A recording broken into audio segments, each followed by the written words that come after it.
Welcome back to another new exciting video, guys. Finally, OpenAI is acquiring another new company after OpenClaw, and this time the company name is Astral. So this is the official post, OpenAI to acquire Astral. And now you will ask me that what are the advantages OpenAI will get from Astral. So those who don't know who is the Astral, basically they are the company who builds the developer tools for the Python ecosystem, specifically for the Python ecosystem. Here you see, Astral's mission is to make the Python ecosystem more productive by building high performance developer tools starting with RAV. So basically here you see that RAV is a kind of extremely fast Python linter and code formatter tool.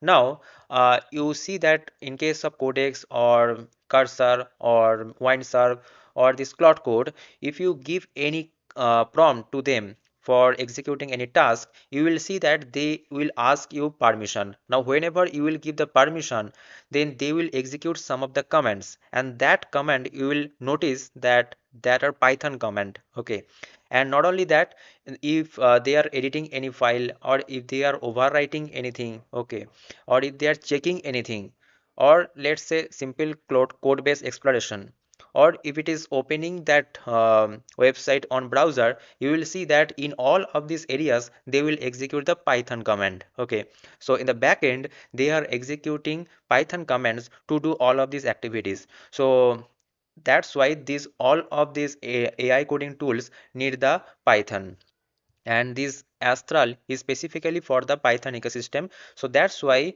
when they will use these Astrals, all of the development tools inside OpenAI Codex, then Codex will be more powerful.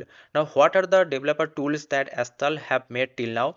The popular UV package. Those who don't know what is UV, UV is basically a extremely fast and Rust based Python package and project manager, and it unifies the dependency resolution, virtual environment management, and Python version management into one tool, and also 10 to 100x faster performance than the traditional tools. Previously also in my videos, many videos, I have shown you that how you can install any of the dependencies or any of the tools using UV. So basically it creates the virtual environment, and without pip.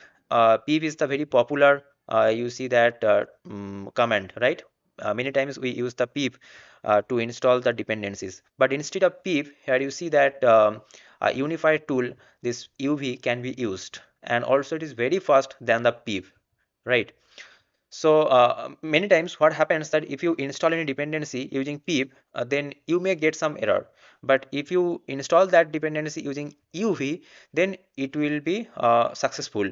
Why? Because UV is basically works in a virtual environment. It creates the virtual environment, and inside that it execute it with means as isolation, it execute all of that. Okay, so that's why UV is very popular. Not only that, RAF is there. Okay, and it is from the Astral.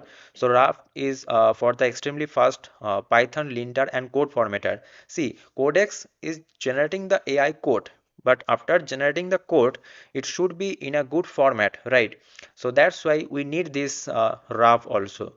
And not only that, there is another which is the TY. Here you see TY.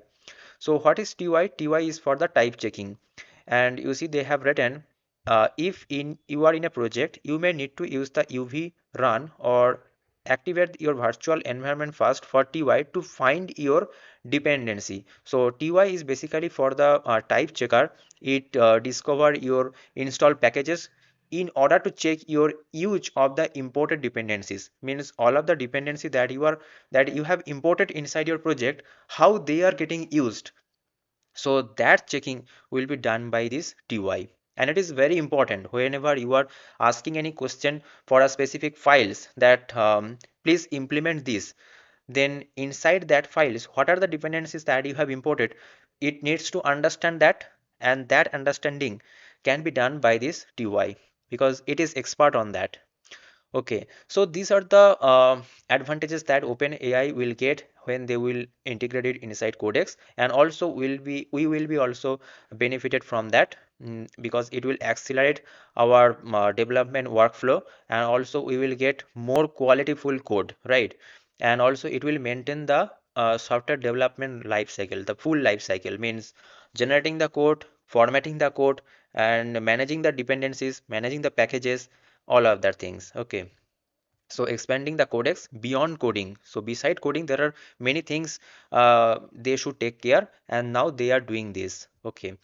Now here you see that the interesting thing, if you go to this UV, and there you will find that Claude is also one of the contributor inside this UV, and there is a risk that whenever this Astral will join OpenAI, then OpenAI will get the code of Claude. Okay, now there is a conflict is going on between this Claude and OpenAI. So also there is a risk that whether or you can say that there is a question whether Claude will ban the Astral or not, or this UV package or not. Okay, because many contribution Claude has given inside this repository. So if you go to this commits also, okay, then you will find some latest commits from Claude there. So yes, here you see that yesterday there was a commit from the Claude.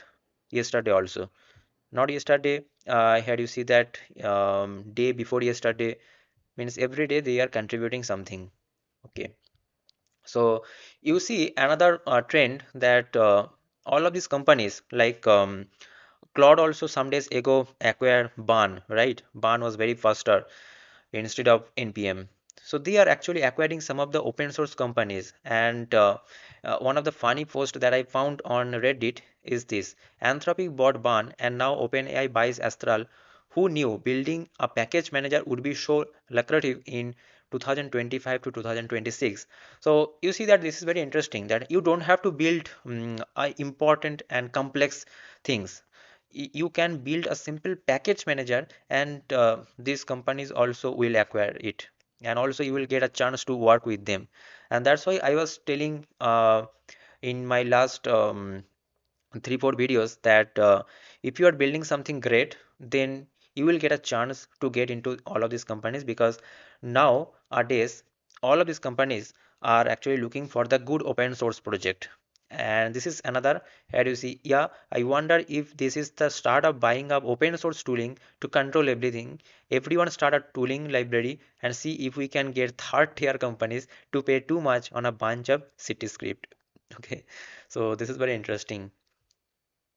So yeah, these are the things that I want to share with you. And also, OpenAI stated that its goal with Codex is to move beyond AI that simply generates code and towards system that can participate in the entire development workflow, helping plan changes, modify code bases, run tools, verify results, maintain software over time. So Astral's developer tools sit directly in that workflow, and because they execute all of that Python commands, and Astral is also for the Python ecosystem. So by integrating these systems with the Codex after closing, we will enable AI agents to work more directly with the tools a developer rely on every day. After closing, the Astral team will join the Codex team at OpenAI over the time, and we will explore deeper integration that allow Codex to interact more directly with the tools. Now, this UV or these Astrals, all of these developer tools, it will remain open source.